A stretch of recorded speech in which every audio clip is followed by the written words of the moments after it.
Fred. Ah, toi aussi t'as mal partout? Oui, la petite voix. Ça s'appelle des troubles musculo-squelettiques. Des troubles musculo quoi?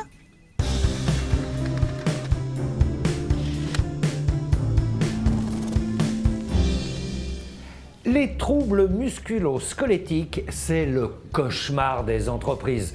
Sous ce nom, un peu barbare, on retrouve les tendinites, les lombalgies, les cervicalgies, l'épicondylique latérale au coude, l'hygroma du genou, le syndrome du canal carpien empoigné, le syndrome de la poitrine rotatoire épaule. Entre autres. Ah, j'ai pas tout compris, mais ça fait mal, hein. Ah ouais, Et comment ça s'attrape, ces trucs? en travaillant. Ah ouais, je me disais bien aussi. Tiens, pour te donner une idée, la petite voix, en France, les troubles musculo-squelettiques sont la première cause de maladie professionnelle indemnisée. Ils représentent même 87% des maladies reconnues dans le monde du travail. Et encore, beaucoup de salariés ne les déclarent pas. Malgré cela, eh bien en France, sur une année, ce sont pas moins de 10 millions de journées de travail qui sont perdues à cause de ces satanés troubles. Oh bah ça, c'est pas bon du tout pour les employeurs. Non, ni pour les employés.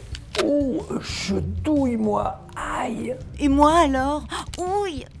Les troubles musculo-squelettiques concernent absolument tout le monde. Les employés de bureau comme moi, mais aussi bien sûr celles et ceux qui travaillent dans des ateliers de production ou encore dans les hôpitaux. Les aides-soignantes sont notamment très touchées. C'est vrai ça.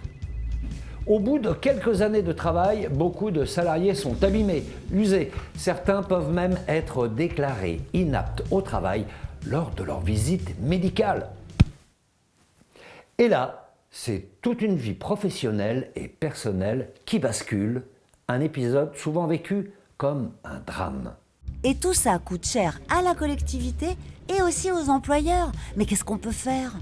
La prévention, c'est toujours la meilleure solution.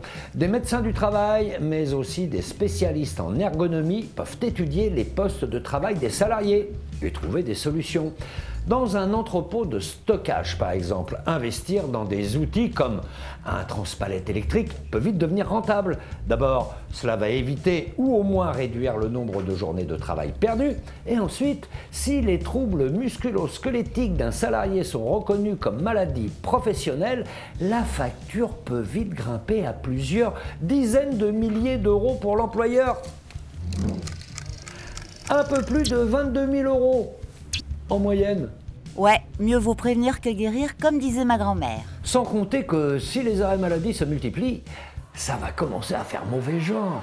Ce n'est pas très bon pour l'image de marque de l'entreprise. Et pour nous alors?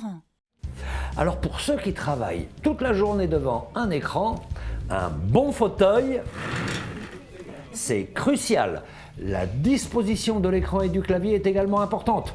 Ou encore la lumière. Et puis il existe tout un tas d'exercices recommandés. Cela peut faire sourire, mais quand on voit l'ampleur des dégâts, plus de 10 millions de journées de travail perdues chaque année, on rigole moins. Je suis d'accord Fred, mais là je suis toute coincée, hein. Fais quelque chose s'il te plaît.